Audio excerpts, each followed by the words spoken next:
Monsieur le Président. Regardez-moi ça. Des grands mafieux comme ça, vous êtes en train de faire la mafiosie. Vous voulez détruire les relations entre la Russie et la Guinée.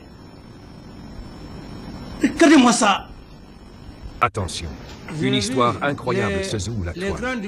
Aujourd'hui, dans l'actualité, le Daddy Show révèle une affaire troublante autour de Pachenko, présenté comme un escroc international.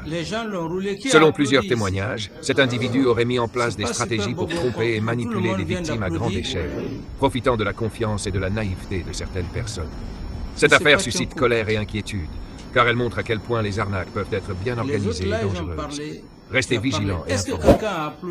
Abonne-toi maintenant pour ne rien manquer des dernières infos. Like la vidéo et partage pour alerter les autres. Objectivement. Ça sera fait interne à la Guinée. Je n'entre pas dans la politique. Et tu parles comme ça, je te renvoie. S'il te plaît, viens là. Regardez-moi ça. Des grands mafieux comme ça, vous êtes en train de faire la mafiosie. Vous voulez détruire les relations entre la Russie et la Guinée. Regardez-moi ça. Un Guinéen se retrouve en Russie là-bas. Il peut parler comme ça? Excusez-moi, Monsieur le Président. Excusez-moi. C'est comme ça que vous avez marché comme adresse sur la Guinée. Vous vous êtes embourbé avec l'ancien gouvernement. Tu as parlé. Est-ce que je t'ai parlé? Je t'ai interrompu? Quand ces gens ont parlé, j'ai parlé. Je prends l'exemple sur Super Bobo. C'est aux Guinéens d'ailleurs que je parle. Pour dire, vous êtes les plus grands diplômés. Qui a applaudi ici? Super Bobo n'a pas parlé. Tout le monde a applaudi. On vous demande. Vous dites que vous n'êtes pas dans la politique. Quelle politique? Tu es un voleur alors. Parce que l'usine là, c'est pas toi qui as fait cette usine là. Cette usine là nous appartient. Ça appartient à nos parents. Pardonnez-moi, Monsieur le Président. C'est la politique.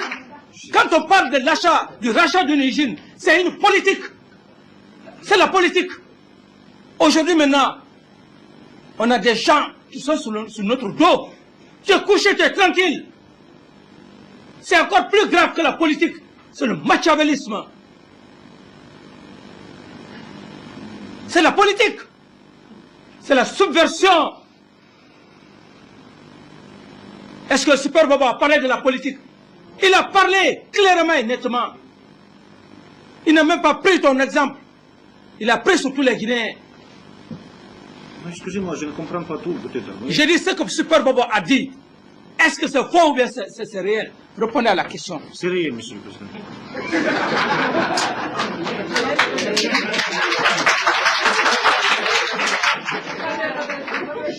Vous savez, il faut qu'on soit honnête. Il y a un des syndicats qui a parlé. C'est la France qui a colonisé la Guinée. Mais même le Français, les Français qui nous ont colonisés, à l'usine là-bas, les Français nous ont aidés. À leur temps. Et c'est pour cette raison, je dis que la situation risque de disloquer les relations. À cause de cette usine, à cause de ton attitude. Cependant, le peuple de Guinée reconnaît la Russie et l'Union soviétique. Mais à cause d'un seul individu.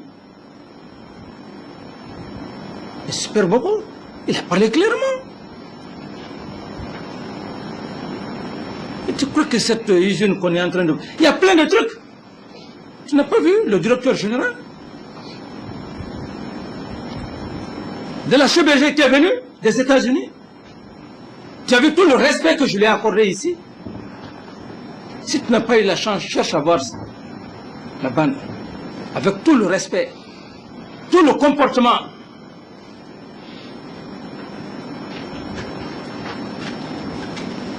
Vous demandez, vous dites que vous pensez que c'est la politique. Monsieur le Président, Je dis que tu n'es pas politique.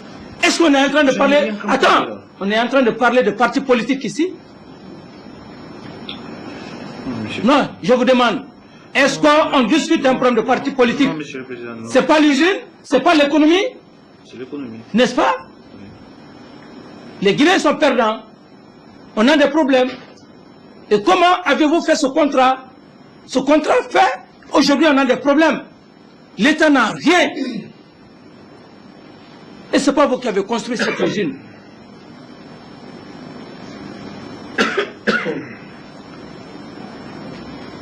Est-ce qu'on parle de politique ici? On parle d'économie. Moi je l'ai dit, hein, je ne suis pas ces gouvernants, ces anciens gouvernants que vous avez vus. Hein, je suis très différent d'eux. Parce que moi je n'ai pas besoin de votre argent. Quand le nom de Moussa Dadis je n'ai Camara pas refait besoin surface aux côtés que de je sois Pachenko, corrompu une figure pour controversée prendre présentée les comme biens un de escroc l'État. international, Tenez. la tension explose. Cette association intrigue et soulève de nombreuses questions sur les liens Personne possibles qui et ne les peut pas véritables penser à cette enjeux nation. derrière cette affaire. Non. Entre Je suis rumeurs, très différent. révélations et C'est zones pourquoi je d'ombre, parle avec l'histoire prend fierté. une ampleur inattendue et captive. Je n'aurai jamais besoin d'un sou de Reste vous. connecté pour comprendre toute la vérité. Même Abonne-toi si vous me maintenant et donnez active la cloche. combien de millions de dollars, je n'en ai pas besoin.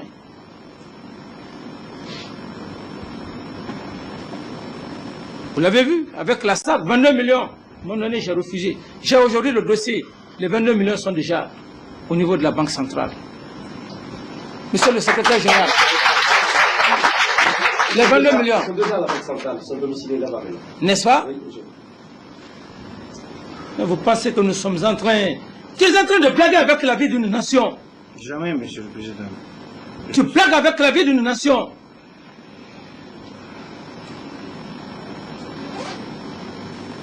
Excusez-moi, Monsieur le Président. Est-ce que vous pouvez... Ton attitude, ta façon de répondre. Tu crois que tu as affaire, aux gens que tu as connus? Monsieur le Président, excusez-moi. Faites le faveur, excusez-moi. Si j'étais impoli, excusez-moi. Peut-être que je n'ai pas compris tout. Vous pouvez pardonner au moins que je ne sais pas dans la langue morière. Maintenant, je vous demande, il y a des risques de fermeture pour l'usine. L'approvisionnement n'est pas à point. Est-ce l'usine, tu dois l'approvisionner ou tu ne vas pas l'approvisionner jusqu'à nouvel ordre? Au cas où tu n'arrives pas à l'approvisionner, quelles sont les solutions que nous devrons prendre en votre encontre? Répondez à la question. Attendez, nous n'avons pas même examiné la non-possibilité d'approvisionner. L'usine devrait être approvisionnée, il sera approvisionné. Tu vas l'approvisionner ou bien tu ne vas pas l'approvisionner? Non, non, non, il sera Au approvisionné. cas où l'usine s'arrêtait Il ne devrait pas s'arrêter. par manque d'approvisionnement, Mais, Monsieur le Président, il ne devrait pas s'arrêter. Dans notre programme, ça tu n'existe prends l'assurance. Je donne les paroles. Ça, c'était le point le plus important.